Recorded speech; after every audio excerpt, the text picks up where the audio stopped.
Welcome back to Montgomery Memories, the podcast where we uncover the stories that shaped our city. I'm Tracy Henao. And I'm Chesar. Today we're taking you to one of Montgomery's most historic places, the Pioneer section of Hopewell Cemetery.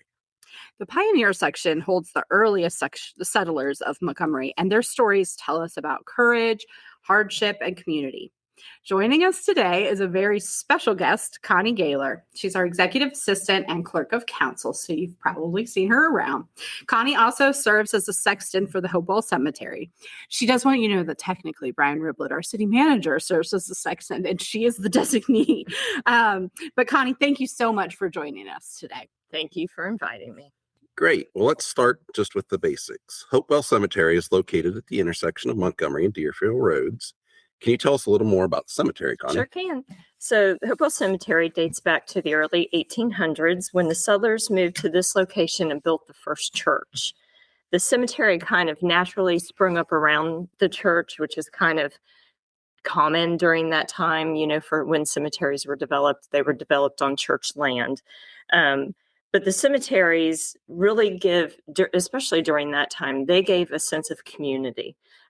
This is where a lot of your community members would come, weekly together at the church, and then seeing their loved ones there kind of created that sense of permanence and belonging. The Pioneer section is where the first families in Montgomery were laid to rest, and it's actually designated as a local landmark. Thanks, Connie. Like you were talking about in the pioneer days, the cemeteries were really some of the very first archives with the stones laying out all of the history of who was there, who lived in the community before we had those. And they were gathering places for families. They would come even every Sunday, have picnics with their loved ones and hang out in the community. So a little different than how we treat cemeteries today, but it was a way to keep stories alive and memories alive and honor your loved ones. Tell us a little bit about what visitors see when they walk through the Pioneer section. Well, in many instances, you see very small stones because you got to remember back in those times, they didn't have the materials that we have now when we create headstones. So you're going to see a lot of weathered stones that you can't see the inscriptions. Sometimes you'll only see what remains of a stone, which is the footer. And a lot of times we leave that there because it helps us to locate what grave is in the Pioneer section. So a grave that's been there since the 1800s, we need something to kind of help us mark that. So you'll see that. But more especially, you see inscriptions, and the inscriptions tell a story. They will sometimes tell a very sad story of struggles, of loss. Sometimes they are a great tribute, a loving tribute to that family member. And then other times you'll see something that kind of shows what that generation hoped would be to come. And, there's a few where you'll see symbols. There's one in particular, which we'll talk about, which has a weeping willow tree on it. You'll see others that have like clasped hands in prayer. You'll see some that have angels, so those images create a story that is very special to the Pioneer section.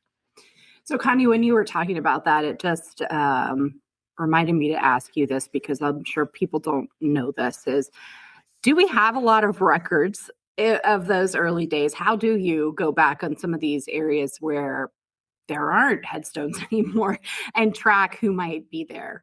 And that's a challenge. I'm sure. We do have very, very old ledgers where a grave was purchased all the way back, into the 1800s. I don't have any deeds that go back that far, but we do have the ledgers, and you can tell they're old because they're written in calligraphy. Very hard to read, but it's interesting because it tells us who bought it, how little they paid for a grave at that time, when they were buried, different things like that. So that's what those early records were created from, and that's kind of what we have to fall back on now. And we didn't purchase. We got the cemetery, inherited the cemetery from Sycamore Township, right? We did in 1990. 1990. So I'm sure that's even a bigger challenge, because now you're dealing with another jurisdiction's Yes. record keeping as well as the time passing. So Yeah. very challenging. Mhm. So let's talk a little bit about some of the individuals that are buried there. I mean, we know there's a lot of our founding fathers there, but are there any in particular that stand out to you? Well, the first one that I think, especially most of our listeners that are in the Montgomery community would recognize would be Nathaniel Twilliger.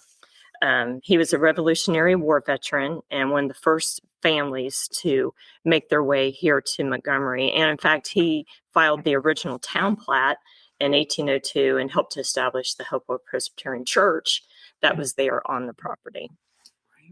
So that's why we have subdivisions and lodges named after the Twilligers. That is correct. Twilliger Lodge up off of Deerfield Road. And then, a lot of the subdivisions have our founding fathers' names that you'll see.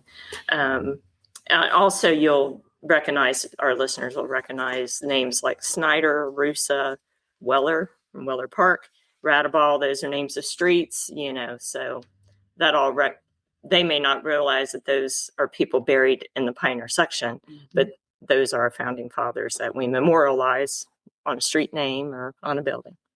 I really think that's cool that we do that. Yeah. For our listeners too, if you're ever interested to see what that original plat that Nathaniel Twilliger looked like, all you have to do is take a walk down Cooper Road.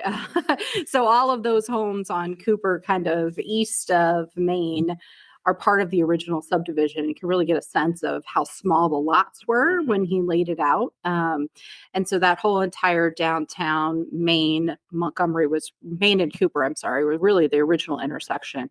And that was where most of the commerce sprung up before we kind of moved over to Montgomery and Cooper. What is Montgomery and Cooper today? So, Connie, in this section, I know we have a lot of veterans buried in the cemetery, but what about this section in particular? I know you mentioned Nathaniel as a Revolutionary War hero.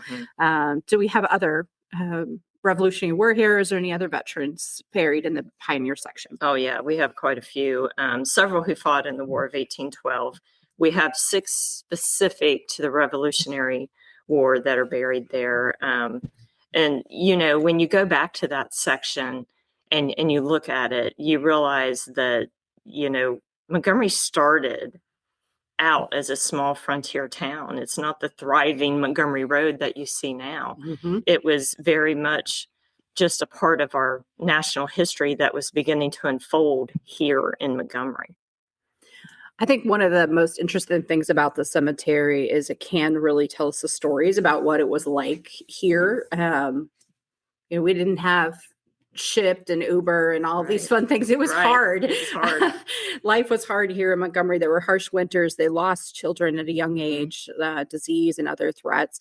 But are there any stories in this section that kind of stand out to you? Or Well, there's a lot of stories in the Pioneer section that when you go and you can really read the inscriptions that are left on the stones that are there, that you pick up on a lot of the things that the people had to face. But I think one in particular, and you tell a story of this when we do the cemetery tour too, is Sarah McKinney. And Sarah tragically lost 3 children in 1 year due to illness. wow. And I can't imagine that at all. I can't imagine being able to live through that. But that's telling of the time they lived in. They didn't have, the medicine and all of the treatments and things. So, when something started in a community, it spread through the community and there was a lot of loss. And so Sarah Stone is the one that I talked about before that has the weeping willow tree. And a weeping willow is a sign of mourning. And I can't imagine her ever coming out of that state of mourning after losing, those kids. And it's heartbreaking, but it shows that type of a pioneer generation had to have the resilience of just living on, which, we all have to live on after loss, but that was tremendous. And so when you see stones that have those images, just don't think of them as a nice image. It is a story behind it. And that's why they wanted it on that stone, especially a stone that old, So I think those type of things speak volumes when you're in a section of a cemetery that's that old. It takes you back. to Right. that. Right. I guess that really puts the fragility of life into perspective back then, but they were still able to come together and build a successful and thriving community. Right.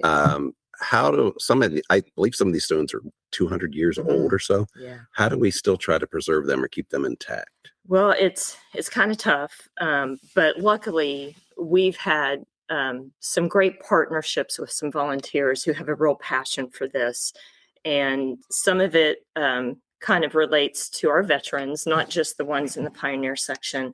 The American Legion Post 630, which is kind of a blue ash, but is kind of headed up by Montgomery residents, Dave and Pat Bushman. They have been huge proponents of not only inventorying all of our veterans and recognizing them, but of trying to do something to bring their stories back by making sure their headstones are easy to read.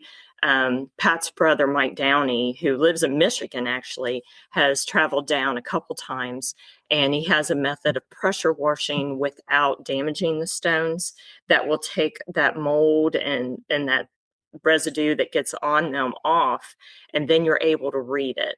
So he's done over 103 at this point. He's coming back this September.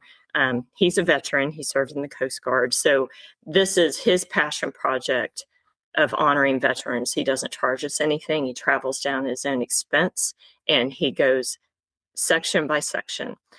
So they have done some in Pioneer where they felt comfortable, with the stones to be able to do that. And, so that's one of the ways that we kind of clean them. Our own public works guys will do their best to kind of reset them when they can. They found a specific kind of epoxy that kind of works on that old stone, and we'll try to set it up. We take great care around that. Sometimes we just can't do a lot with it, but that's kind of how we go around trying to clean them and stabilize them. I think one of the most important things is education. And so throughout some of our programs and partnerships with the Cincinnati chapter of the Sons of American Revolution, they came a few years ago and they did a living history demonstration at the cemetery, which at that time dedicated the plaque we have for the 6 Revolutionary War heroes. And we had a decent sized crowd, and that helps to educate our residents that, we have a nice, serene cemetery, but it has a lot of history that backs up Montgomery. Mm-hmm. And so having those partnerships with those type of people helps to do things with that cemetery that we as a staff may not be able to do on our own.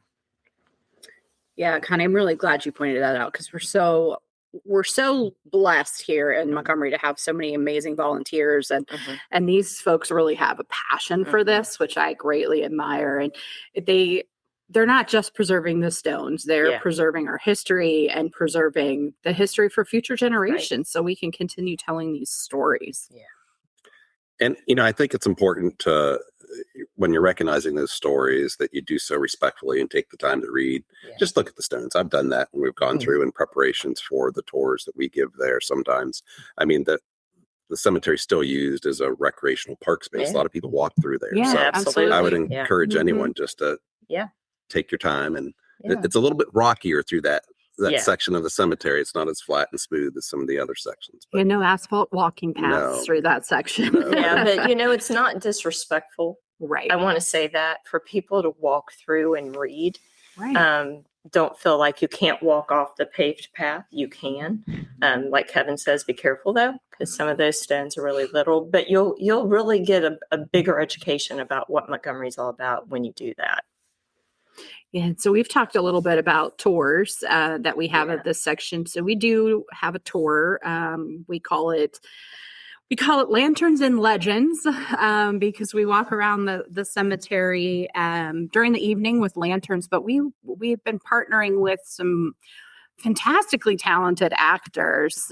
Kevin was able to arrange that for us, so good work there, Kay.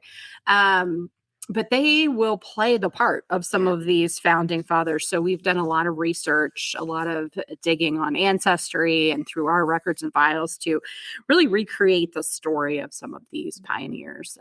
And so if you are interested in that, stay tuned for that. I have to warn you, we do alternate this tour, Legends and Lanterns, with our other successful tour called Lanterns and Landmarks. And so we, as you can tell, play on the lanterns theme. But so if you're interested in that, please pay attention to all the regular social media, bulletin, website, et cetera, and come check that out. So just to switch gears a little bit, Connie, I know that for over the last few years, there's been some discussions and planning in place for a columbarium. Can you tell us about what opportunities that may present just to add to our history, as well as just tell us about the project? And then initially, just for everyone's benefit, tell us what a columbarium is. Yeah. Yeah. And so a columbarium is a wall that's constructed above ground, and it holds cremation niches, which are usually anywhere from like 12 to 24 inches square. And they are a niche in the fact that when they open, you can put an urn inside that holds cremains. So they're strictly for cremains, whereas a mausoleum is a building that's large enough to hold a casket or a full burial. So that's kind of the difference between a columbarium wall, a cremation niche, and a mausoleum. We do not have a mausoleum. I just want to make that clear. We do have, so just to kind of let the listeners know, so the Hopewell Cemetery, believe it or not, encompasses 11 acres. It may not seem it because it's there on the corner of Montgomery and Deerfield. And to the rear, kind of somewhat adjoining, is the Jewish cemetery, not part of Hopewell Cemetery. So that kind of rectangular area you see is Hopewell Cemetery. We have over 6,000 graves. They're all sold. You just sold the last two, I just sold the last two. I think I may be buying one back today, but I'll sell it today as well because I have somebody waiting. But so we have right around 6,000. Not all of those are filled, but they're sold. So that creates a challenge for the city because now we don't have a solid revenue stream coming in to support the maintenance of the cemetery. So I'm just saying that so people understand why there may be a columbarium project. If we only operate on open and closings, funerals, we will deplete our funds in that cemetery fund by 2032, which is only 6 years. So that's where the columbarium project kind of started getting discussed back in 2019. And what that would entail is the deconstruction of the stone storage building. And in that circular area, we would put curved columbarium walls. And we also, in our design, came up with a water feature, some seating, some landscaping, a shelter, like a structure that would kind of shade the sun, all to be very serene, but it would create 936 niches, which then pulls us into the future of being able to maintain the cemetery, in perpetuity. Yeah. But one thing that's interesting about that is it will solve the purpose of that if that's the way City Council wants to go. But we have opportunities on these walls to add epitaphs and images and, honoring. So if we wanted to honor our veterans, if we wanted to put something about our history on those walls, we have the opportunity to do that. And that circular area is like phase 1. Phase 2 would be in front of that area, and it's part of the paved pathway. But we're looking that we could do alternating columbarium walls and make that driveway more a footpath. We don't have to have it for vehicular travel. And we could even do like a timeline of our history of all our veterans. And on those walls, again, we could honor just different portions of our history so that this cemetery, which is already Kevin kind of alluded to, people kind of see it as an additional park or a place that they can ride their bikes, walk their dogs, now we can even highlight more of the history of Montgomery in those areas if that's the way the council chooses to go. So it's just one other opportunity to really bring about the significance of Montgomery. That sounds like a really cool project, and I've seen some of the renderings, and it's just it's gorgeously done. But it's also just would be able to not only highlight our history and who are there, but provide that respite that you talked about. When people could visit with their loved ones and have a place to sit and reflect. So I think it's pretty neat. Another minor part of this project, but it would be replacement of that fence all the way around the. Yes. Well, Well, and I'm glad you said that, because with the deconstruction of the building, we're going to repurpose all the stone. Yeah. And to make a really nice front entrance off of Montgomery Road, where it's easy to identify that it's Hopewell Cemetery, because right now it's not as easy to be identified. Right. But we're not going to dispose of anything that we feel adds and retains the history and the historic look of the cemetery. Replacing the split wood fencing with wrought iron, kind of leaning back to the character of the history of the cemetery as well. So I think, and the fencing is something that we would probably look to do even if we don't move forward with the columbarium project, but hopefully we'll do that and be able to capture all of that. Yeah. So where should people keep informed about this project if they are interested about it? Well, definitely anything that we'll be doing when we move forward will be in the bulletin.